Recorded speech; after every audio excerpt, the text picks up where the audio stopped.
Ce qu'il faut à ce pays, c'est plus qu'un bâtiment, c'est de l'espoir.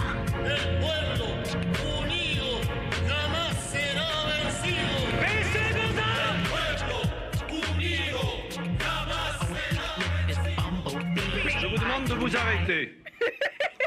Je vous demande de vous arrêter. Les peuples ne devraient pas avoir peur de leur gouvernement. Les gouvernements devraient avoir peur du peuple. Et si on faisait un pas de côté? Si on faisait un pas de côté, on verrait ce qu'on voit jamais. On verrait ce qu'on voit jamais. صح زوينة ça passait bien. Je suis contente de voir ma pays, au Maroc.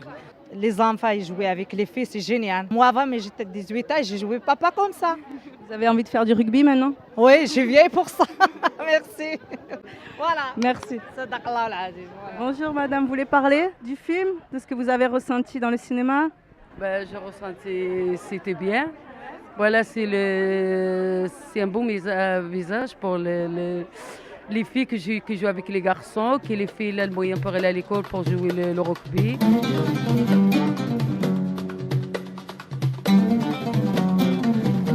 Bonjour et bienvenue pour une nouvelle émission de Wakadi, on a quelque chose à dire.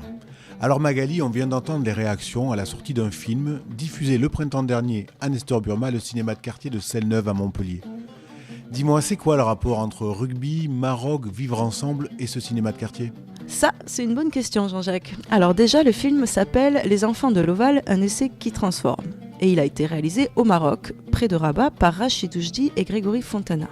Et figure-toi que c'est un documentaire sur un projet social autour de la construction d'une école de rugby pour les enfants de ce village plutôt pauvre. Depuis 2004, un terrain et des entraîneurs sont mis à la disposition des enfants de ce quartier, garçons comme filles, à la seule condition qu'ils soient scolarisés. Mais tu connais l'origine de ce projet ? Eh bien oui, il émane de l'association Les Enfants de l'Oval, qui a été créée en 2003 par Philippe Sella, ancien joueur international de rugby, et le club... Je connais. Oui. Et le club 111. Et le club 111, c'était le nombre de sélection de cet extraordinaire joueur de rugby qui venait d'Agen. Bon, ok pour Philippe Sella et l'origine du projet. Mais comment le film est arrivé là, lui ? Eh bien ça, c'est parce qu'en 2005, Grégory Fontana, journaliste, vit et travaille au Maroc. Il voit naître et évoluer le projet des enfants de l'Oval. Et il constate toute une dynamique de mixité et de solidarité qui se met à transformer le quartier et ses mentalités. Il appelle alors son ami Rachid Oujdi, en France, pour lui raconter l'aventure humaine qui est en cours. Il décide d'en faire un film documentaire. D'accord, et comment on retrouve ce film alors au cinéma de quartier de Montpellier en avant-première ? Ça, c'est l'histoire d'un coup de cœur du réseau Rainbow. Le réseau Rainbow, c'est au Petit Bar, ça. Oui, c'est le réseau qui réunit différents professionnels de l'action éducative et sociale œuvrant sur les quartiers du Petit Bar et de la Pergola, à Montpellier. C'est eux qui ont pris l'initiative d'organiser la première projection officielle du film en France en présence des réalisateurs dans le cadre de la Semaine du Vivre Ensemble. Et en fait, il y avait 2 projections le même jour, je crois. Le matin, une première projection a eu lieu pour les différents professionnels partenaires du réseau. Et l'après-midi, c'est le public du quartier qui est convié à voir ce film. Un public d'ailleurs qui est composé pour partie de femmes issues de l'immigration marocaine, pour qui le film révèle une autre facette du pays quitté. Et c'est là que Wakadi était présent pour recueillir les propos des organisatrices de l'événement, les réactions du public et le récit de l'aventure de ce film directement par ses propres réalisateurs.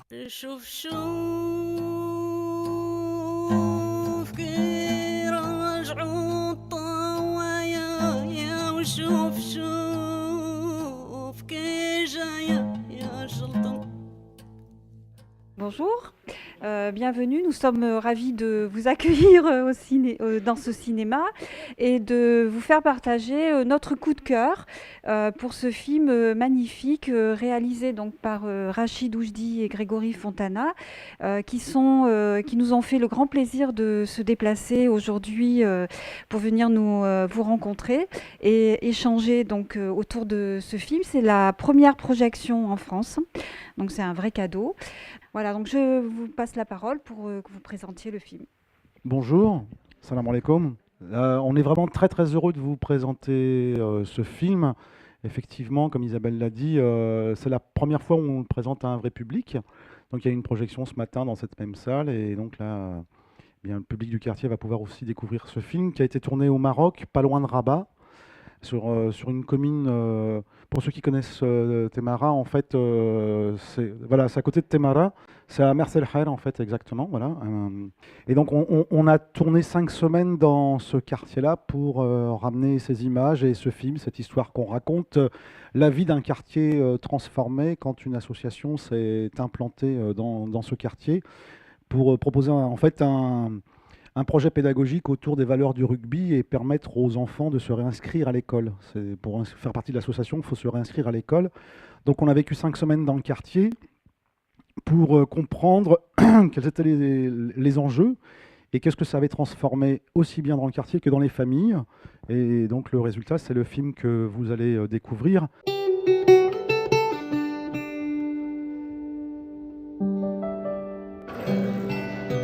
دوز معنا تقريبا واحد المده ومن بعد سلام ماما سلام بابا لاباس عليك سمعتي كان عندنا النداء ودرنا السلام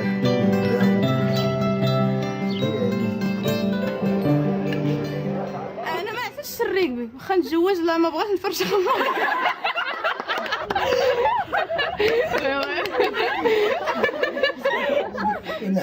كاين 75% الريكبي صاوب هاد مرس الخير. Bonjour à tous.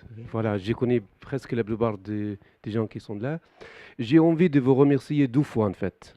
Parce que c'est la 2e fois que je regarde ce film.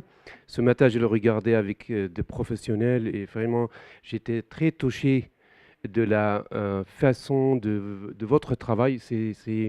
C'est formidable. Parce que moi, je ne vois pas le film comme si c'était un film sur le rugby. Moi, je vois un film plutôt social, un film qui donne l'espoir à celui qui a envie d'avoir autre chose. Et la 2e chose, en fait, je vous remercie le fait que grâce à vous, il y a des femmes et des hommes, peut-être c'est dans la salle, qui rentrent dans une salle de cinéma pour la première fois dans leur vie. Donc vraiment, merci. Merci beaucoup. Et j'invite même les femmes de venir au cinéma dès qu'elles peuvent, en fait, parce que c'est formidable. Merci encore une fois. Merci beaucoup. Merci.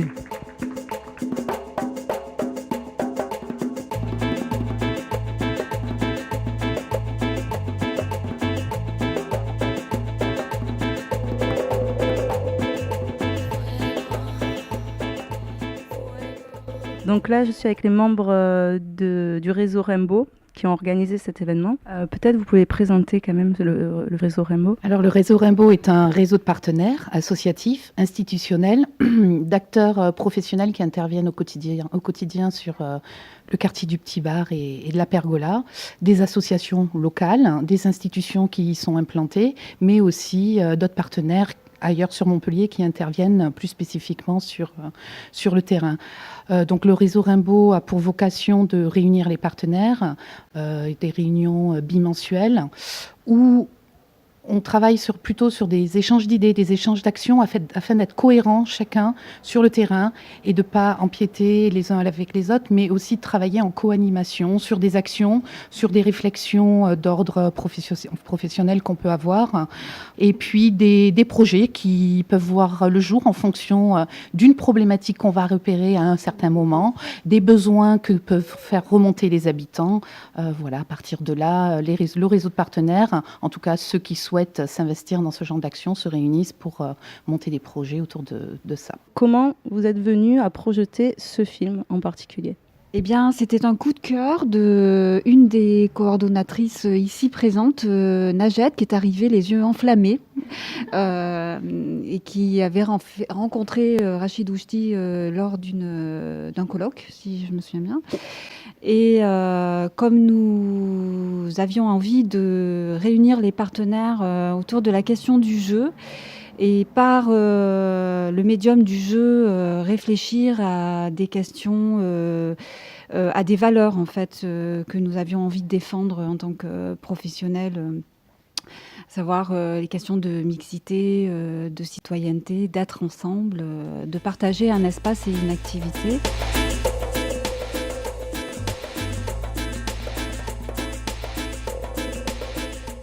Du coup, Rachid et Grégory, chacun à votre tour, j'aimerais bien que vous me racontiez, vous aussi, votre parcours et comment vous êtes arrivé, le chemin vous a mené à ce film, à faire ce film. Alors, comment ça s'est présenté? Moi, à l'époque, je vivais au Maroc et j'ai eu la chance de rencontrer Saïd, qui a été à l'origine, à qui on a confié la responsabilité de monter le projet sur place. Et j'ai pu voir le tout début de ce projet, c'est-à-dire quand c'était encore qu'un terrain vague, il n'y avait pas encore de structure, il n'y avait pas encore de mur. Et j'allais régulièrement rencontrer Saïd et je voyais petit à petit l'évolution de ce projet, mais toujours avec un regard assez lointain. Et au plus ça avançait, au plus je voyais ces enfants évoluer. Pas encore très concrètement les familles, mais en tout cas on sentait qu'il y avait quelque chose qui se passait, il y avait une ébullition là, il y avait quelque chose qui se tramait et je me disais c'est quand même idiot, il faudrait vraiment tourner ça, il faudrait vraiment garder des images, ne serait-ce que peut-être, si on ne sait pas quoi en faire, au moins faire un travail de mémoire, mais qu'il y ait quelque chose qui reste. Et c'est là-dessus où on s'est rapproché avec Rachid, puisqu'on a toujours été en contact permanent. Ça fait des années qu'on se connaît, ça faisait des années qu'on voulait aussi travailler ensemble.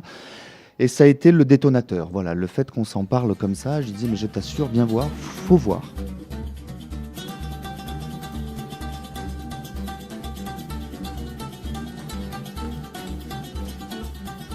En quelques mots, le parcours. Depuis gamin, je suis choqué du traitement de l'information, que ce soit à la télé et ensuite à la radio, que j'ai pratiqué pendant des années. Parce qu'en fait, on cultive des clichés, des préjugés, etc. Et on parle du repli communautaire aujourd'hui. Je ne sais pas ce que ça veut dire, moi, le repli communautaire. On parle d'un islam à la française. Après, ça veut dire un islam à la française. On parle... Et je me rends compte que depuis gamin, en fait, je me suis imprégné de choses contre lesquels je me bats au quotidien, mais sans réussir à faire avancer ou évoluer les choses. Et à un moment, en fait, il y a des rencontres avec des gens et tu te dis, bah, c'est plutôt vers ça que je vais aller, vers autre chose. Comment moi, à ma façon, je peux faire passer un message qui soit fédérateur, qui permette de casser, de sortir de ces clichés et pour dire, en fait, voilà, il y a des codes universels. Et à travers ces codes universels, une façon de dire, c'est pas qu'on est tous frères et sœurs et qu'on est tous pareils, mais arrêtons de stigmatiser et de voir par le petit trou de la lorgnette. Et au début, quand on est parti filmer, on avait peur d'un truc, quand on commençait à montrer les images, que ici, puisque c'est toujours délicat de décontextualiser, on avait peur que les gens ne voient qu'une fille voilée qui joue au ballon. Et c'est notre crainte, en fait. Mais je pense qu'il faut voir le thème du sujet, quoi. C'est les mentalités qui ont vachement changé. Et les parents qui motivent leurs gamines à aller faire du rugby, à la fin. Je trouve ça franchement super, quoi. Si tout le monde réagissait comme ça en tant que parent, moi je trouve que c'est super. Il faut évoluer les mentalités. Malgré qu'il y a certaines gamines qui portent le foulard et ça les empêche pas du tout de faire du rugby, je pense les encourager. Et franchement, moi je trouve ça super. Je suis ravie d'être ici et d'avoir vu ce film.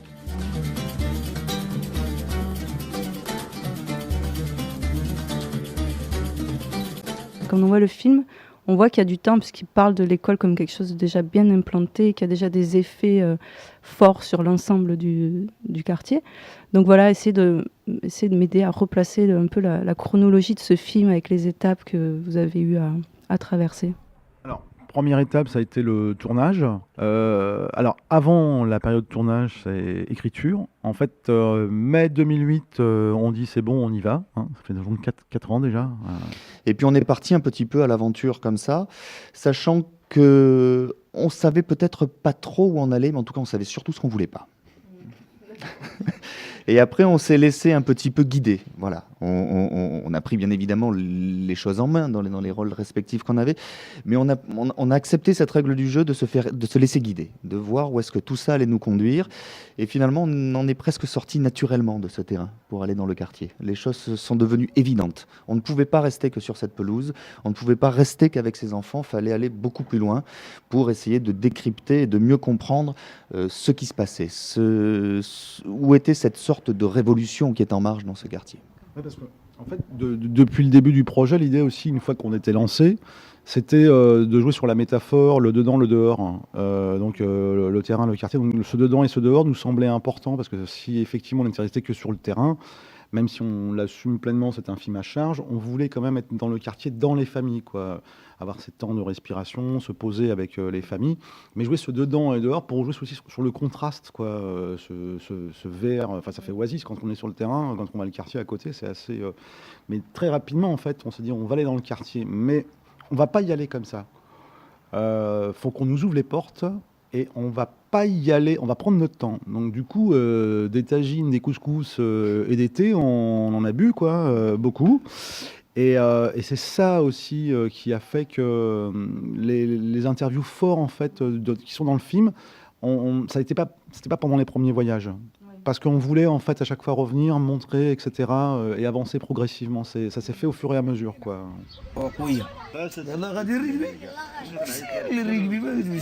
Et après, ça a été un peu galère, quoi. Mais là, Greg, il va raconter, il s'est bien raconté. Oh non, mais ça a été 3 ans de haut et de bas. Alors d'abord, sur le film lui-même, des interrogations entre tous les deux, les questionnements, parce qu'on a beau avoir une idée en tête, on a beau avoir écrit quelque chose, après à l'image, ça a un autre rendu. La première des préoccupations qu'on a eues et qui était la plus délicate, c'était de vraiment respecter ce que les gens nous avaient dit. Absolument pas les trahir, à la fois dans le fond et dans la démarche que eux avaient. Parce que tous ont un message à passer. Encore fallait-il qu'on soit capable de relayer le bon message. Parce que c'était facile, vu les sujets quand même assez sensibles qu'ils abordent, dans le pays dans lequel ils sont, de faire du sensationnalisme. Et ça, on s'y est vraiment refusé. Et ça, déjà, c'est une étape qui a pris beaucoup de temps. Ensuite, il y a eu toute la construction des images. Donc mais ça, après, on est plus dans la construction, on va dire, un peu plus classique d'un film. Donc ça nous a pris 3 ans, et puis à côté de ça, il y a eu les hauts et les bas qui sont inhérents à la production, les surprises, les mauvaises surprises de financement, aller chercher des producteurs qui soient capables de nous aider à porter le film, parce que c'est très important d'être soutenu, appuyé.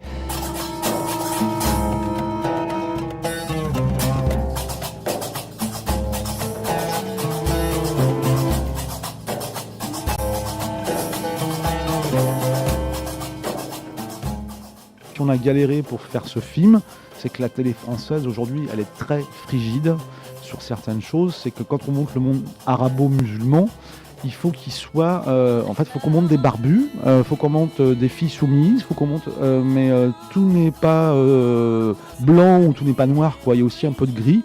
Et puis c'est super facile, en fait, de stigmatiser et d'être dans des schémas clichés, quoi. Du coup, ça fait longtemps qu'on était sur quelque chose ensemble, parce qu'on se connaît depuis de nombreuses années, pour justement casser ces clichés et ces a priori, quoi. Mais pas dans la revendication. C'est pour ça aussi qu'on a, dans le film, il y a un côté très enfantin. Moi, je trouve que là, il faut savoir garder un regard d'enfant, et à travers ce côté enfantin et un peu poétique, il y a des petits messages comme ça qui passent, et si les gens les perçoivent, tant mieux. Et alors aujourd'hui, on est juste à côté du cinéma Nestor Burma, et on a entendu, vous le disiez tout à l'heure, que c'était votre première projection avec un public. Et on est curieux à Waqadi de savoir un peu votre réaction maintenant. Vous avez entendu, et on a gardé quelques extraits du débat après le film. Comment vous l'avez ressenti, ce cadeau que vous nous faites à nous, spectateurs? Mais pour vous, ça y est, on passe à une étape complètement différente. C'était votre objet, il devient un objet à d'autres. Ils y voient ce qu'ils ont envie d'y voir. Certains ont bloqué sur le rugby, d'autres ont vu une valeur universelle, certains ont parlé du Maroc, d'autres pensaient qu'on pouvait imaginer d'autres pays derrière. Voilà, donc maintenant c'est leurs objets autant que le vôtre. Alors qu'est-ce que ça fait, ça, quand on est réalisateur, d'arriver à donner quelque chose? Alors déjà, le film est tout frais, il est sorti il n'y a pas longtemps. Enfin, nous, on a retiré les mains techniquement du film depuis il n'y a pas longtemps. Donc c'est vrai qu'on a presque l'impression de le redécouvrir, en tout cas de le regarder différemment, avec un œil cette fois-ci de spectateur. Et donc on le regarde complètement différemment. Enfin, je ne sais pas si ça t'a fait la même impression, mais on le redécouvre, enfin on le regarde autrement, et surtout en étant particulièrement attentif à comment la salle peut réagir. C'est toujours très touchant d'entendre voilà, des sourires, c'est très touchant, voilà. C'est très émouvant. Voilà, c'est vrai que c'est super touchant et super émouvant. Et le truc par rapport à ce que vient de dire Grégory, c'est que on est dans la salle avec le public, donc on entend des soupirs, des rires, etc. Sur certaines images, on se dit est-ce que c'est pas trop long pour eux, parce que est-ce qu'ils sont pas impatients, etc. Et alors le truc, quand tu expliques, le film il vit sa vie, là, c'est que là, on n'a plus les mains dans le cambouis, ça veut dire qu'on est dans la salle, et quand on est en montage, en fait, on visionne et on dit ah non, pause, là on peut plus, ça y est, c'est fini, quoi. C'est-à-dire qu'on peut plus se lever, aller en régie et dire fais une pause, s'il te plaît, bon, on va couper cette scène-là et on va. C'est fini, ça y est, c'est parti là. Donc on peut plus intervenir, On quoi. devient passif. C'est ça, voilà, on devient. La première fois où on est passif devant ces images. Et ça fait drôle, quoi. Moi, j'ai envie de dire à ce stade où on est, quoi. On est content parce qu'on a l'impression qu'on s'est pas trompé dans notre démarche, parce que le retour qu'on a. Et moi, je trouve du coup que en fait, aujourd'hui, les gens en parlent mieux que nous. Ce qui a fait briller mes yeux, c'est qu'il y a des choses auxquelles je crois que les personnes sont capables. Encore faut-il qu'on leur fasse confiance. Et je crois que sur ce film, ce qui m'a plu énormément, c'est le côté ces mères qui vont pousser leurs filles à faire du rugby et qu'on puisse sortir de ces représentations, de dire que de toute façon dans la culture c'est comme ça. Et je crois qu'au quotidien, c'est ce contre quoi on lutte.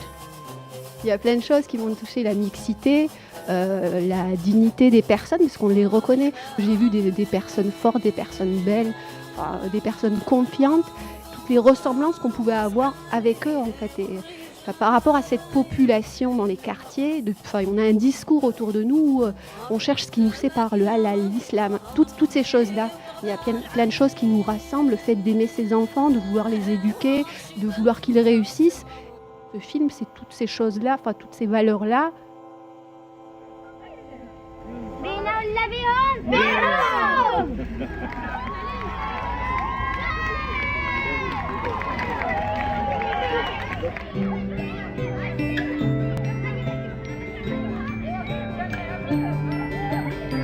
C'était un reportage de Magali Nérac pour Wakadi, réalisé en mai 2012.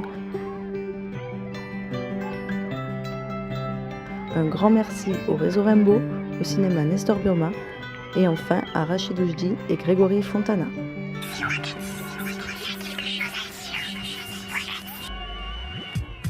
Ce qu'il faut à ce pays, c'est plus qu'un bâtiment, c'est de l'espoir.